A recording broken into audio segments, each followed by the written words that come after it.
அதே மாதிரி இந்த கலையில் வந்து இப்போ நான் துணியை வந்தால் துணியை கண்டவொன்னே மயங்காதீங்க. துணி வந்து மயங்கக்கூடாது. நீங்கள் துணி வந்தோடனே ஐயோ இன்றைக்கி 5 ஜாயிண்ட் வருது, 10 ஜாயிண்ட் வருது, 20 ஜாயிண்ட் வருது, இவ்வளோ பேண்ட் ஷர்ட் ஆர்டர் ஆகுது அப்படின்னு மயங்குனீங்கன்னா நீங்கள் ஏழையாகவே தான் இருப்பீங்க. துணியை கண்டு எதுக்கு சொல்கிறேன்னா, உங்களுடைய தன்னம்பிக்கை தான் உங்களை வாழ்க்கையை பெருசாக உச்சத்துக்கு கொண்டு போகும். ஏன்னா உங்கள்கிட்ட விட்டுட்டு வேறு இடத்துல அவங்க தைக்க மாட்டாங்க, தைக்கிறதுக்கு வாய்ப்பே கிடையாது.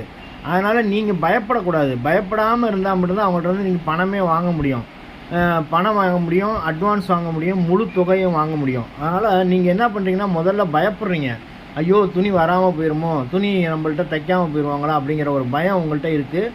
அதே மாதிரி வெட்டு முறை சரியில்லாமல் இருக்குது. வெட்டு முறையை நல்ல முறையில் கற்றுக்கொள்ளுங்கள். எல்லாமே மாற்றுங்க. கொஞ்சம் கொஞ்சம் இன்னைக்கு உள்ள லெவலுக்கு நீங்கள் அப்டேட் பண்ணிக்கிட்டே இருங்க. உங்களை அப்டேட் பண்ணால் மட்டும்தான் நீங்கள் பெருசாக வாழ வைக்க முடியும். இன்றைக்கு உள்ள ட்ரெண்டுக்குள்ளே நீங்கள் வர முடியும்.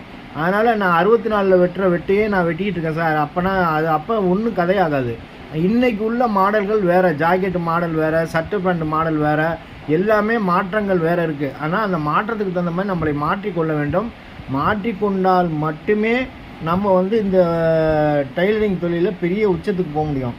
அதனால் அட்வான்ஸ் வாங்கி தான் நான் தைப்பேன், இல்லை முழு தொகையை வாங்கி தான் நான் தைப்பேன் அப்படிங்கிற தன்னம்பிக்கை உங்கள்கிட்ட வரணும்.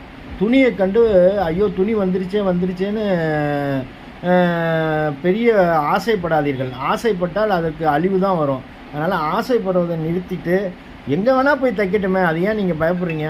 நீங்கள் வந்து இப்போ ஒரு 5 ஜாயிண்ட் வருது, 10 ஜாயிண்ட் வருது, ஆனால் அதுக்கு வாங்கவே ஆள் வர முடியும். லைனிங் போட்டு எல்லாம் தைச்சி கடைசியில் நஷ்டப்பட்டுட்டு தான் உட்காந்துருப்பீங்க. அதனால் டைலரிங்கில் நீங்கள் பணக்காரன் ஆகணுன்னா அட்வான்ஸ் வாங்கணும் முதல்ல, இல்லாட்டி துணியை வந்து முழுசாக பணம் வாங்கணும். இதெல்லாம் வாங்கின பிறகு தான் தைக்கணுங்கிற உறுதி என்றைக்கு உங்களுக்கு வருதோ, உங்களுடைய தன்னம்பிக்கை என்றைக்கு உயருதோ அன்று தான் நீங்கள் வந்து பெரிய உச்சத்துக்கு போக முடியும், பெரிய லெவலுக்கு நீங்கள் மாற்றப்படும்.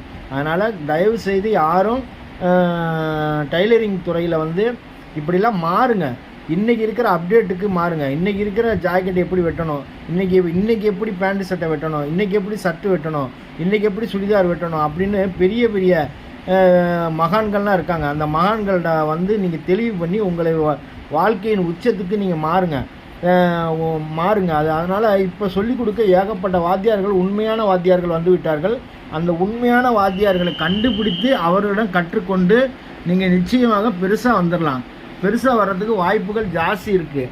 அதனால் நான் இந்த மகாநாடுக்கு போன விஷயம் வந்து நான் கற்றுக்கொண்ட விஷயம் என்றால், பெரிய பெரிய ஜாம்பவான்கள்லாம் இதில் இருக்காங்க அந்த மகாநாட்டில் நான் பார்த்த வகையில். அதனால் அந்த மகான்கள்கிட்டலாம் நீங்கள் கற்றுக்கிட்டு யூடியூப்பில் போடக்கூடிய அத்தனை வீடியோக்களும், ஏன்னா நான் தொழில்காரனால சொல்கிறேன், பெரும்பாலும் நீங்கள் அதில் கற்றுக்கிட்டு ஜெயிக்கவே முடியாது.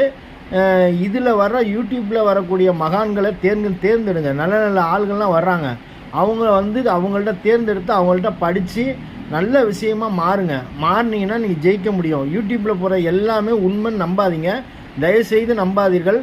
நம்பினா வந்து நீங்கள் வந்து நிச்சயமாக தொழிலில் வந்து மிகப்பெரிய புகழுக்கு நீங்கள் போகவே முடியாது. அதனால் எல்லாமே நீங்கள் வந்து ரொம்ப ஜாக்கிரதையாகவும் பர்ஃபெக்டாகவும் கண்டுபிடிச்சி இந்த தொழிலில் நான் மேன்மைக்கு வரணுன்னாக்கா நல்ல குருநாதரை தேர்ந்தெடுங்கள், நல்ல முறையில் கற்றுக்கொள்ளுங்கள், மிகப்பெரிய புகழுக்கு போக முடியும். நான் பணம் வாங்கி தான் தைப்பேன், அட்வான்ஸ் வாங்கிட்டு தான் தைப்பேன் அப்படிங்கிற கொள்கை என்றைக்கு உங்களுக்கு வருதோ அன்று தான் இந்த தையல் கலை வாழப்படும். நீங்களும் வாழுவீர்கள், நீங்களும் பணக்காரனாக மாற முடியும்.